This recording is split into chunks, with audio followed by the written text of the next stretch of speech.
and I'm a member of the Guideline Pro team. Earlier in the season, we did a short video on my French leader setup on the side of the water, and since we did that video, we've had so many questions sent in on how to construct it. We're going to run a short video today, and we're going to talk you through from start to finish how I actually construct my French leader, strike indicator and tippet. So let's get started. First of all, just take a reel. I actually leave the backing on and I leave a full fly line on. And to that fly line, I will connect Asso hard skin. This is what I'm using as a French leader. It's £14. It comes in white. It's very supple. It's very easy to sight on the water.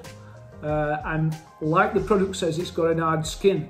So when you come to shooting these relatively weightless rigs, it really assists in distance. So very good product. I actually stumbled into this product. I was working in Italy for the FFI, doing assessments, and a few of the guys out there were using it. And since I've stumbled into it, I've continued using it. I've tried other products in the past. I've used Stren Clear Blue, I've used camo leaders, and for me, nothing outperforms the Asso. So that's what I'm using as my French leader. I load roughly 20 meters up onto the spool. It doesn't take any room up at all. There's no need for 20 meters. I'm not fishing 20 meters, but if you have a breakage on the water, that means that you're going to leave enough spare Asso on there to be able to retie your rig and fish it on again. So that's the reason why I carry a little bit. I'm a little bit excessive on how much I carry. My strike indicator consists of two parts. The first part is this 25-pound Miracle braid, and I'm only using the core of this. This tip was given to me by my good friend Alan Rees. So you pull it back, you bear the core back, and it's the core that we actually use. And if you skewer the core with your nail, you'll see how it crinkles, and that's exactly what we want it to do. Can you see that? So when you are hanging, your eye's sticking on the water and your line is hanging down there and the core is skewered, the slightest movement you will see. It's a great strike indicator.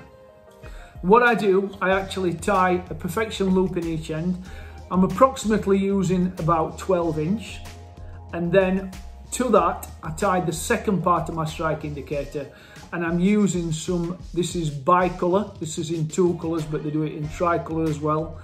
And again, I'll tie that loop to loop, perfection loop to perfection loop, and I'll integrate it to the first part of my strike indicator. The reason I use this, there's certain times, if I'm under a canopy, or I'm not picking the mono braid up very well, I like to have a couple more colours in line so that I can spot the sighter. When it's constructed, this is roughly what it looks like. So you can see that is the mono part, and this is the bi or tricolour part. So it's roughly 24-inch in length, 2 times 12 inches, 12-inch Miracle braid and 12-inch of tri or bicolor. You don't have to be 12-inch, can tie it longer, can tie it shorter.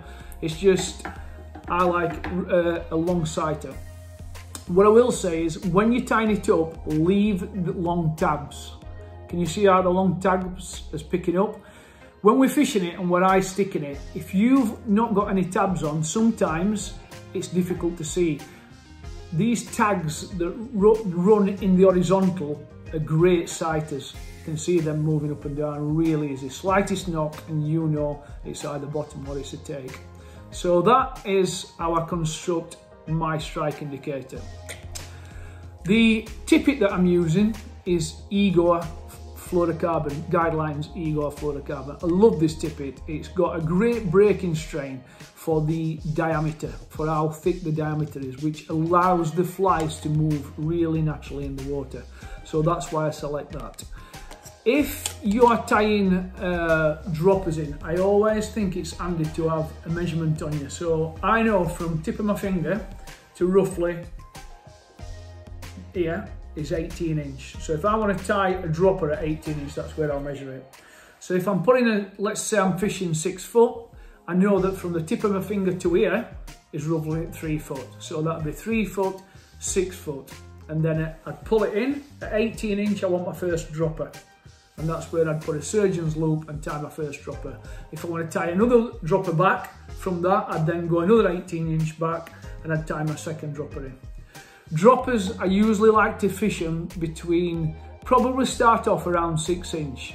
I don't like to fish them any longer, but if you're fishing them any shorter, by the time you've changed 1 or 2 flies, the line is getting nearly unworkable. So I'd probably start at 6 inch, and when they're getting down to 4 inch, then I'll start looking at tying new droppers in. I hope that's been helpful. Just one final tip: if you cannot pick your sight indicator up on the water, you're struggling, it's dark, you're under a canopy, you just can't see it, this is a great little piece of kit. It's called neon wax, and all you need to do is rub the wax onto the strike indicator and it will leave like an luminous glow that you probably will be able to pick up. Comes in different colours. We all see different colours better. I might see pinks and whites better, somebody else might see greens and yellows, but they do it in various colours. So I hope this has been helpful. You hope you've been able to follow how I assemble my French leader, and hopefully it'll work for you guys. Thanks very much for tuning in, and hopefully the guideline guys will have some more short videos like this for you throughout the winter months.